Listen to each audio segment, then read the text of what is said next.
ವರ್ಣಿಸಲು ಅಸಾಧ್ಯವಾದ ದೇವರ ಕೃಪಾವರಕ್ಕಾಗಿ ಅವರಿಗೆ ಸ್ತುತಿ ಸ್ತೋತ್ರ ಸಲ್ಲಲಿ.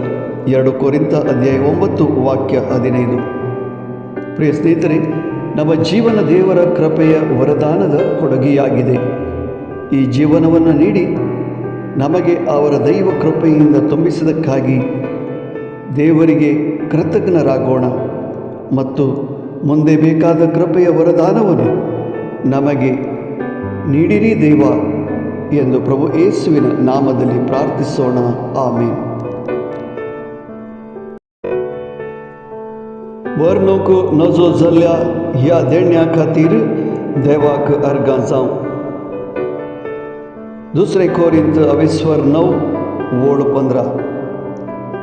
आमचे जिवीत देवाचे दयेचे कृपेचे देणे जावन आसा.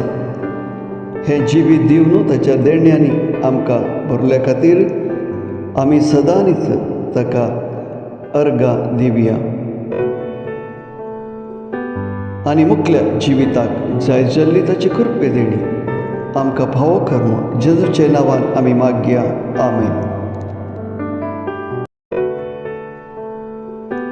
Thanks be to God for His indescribable gift.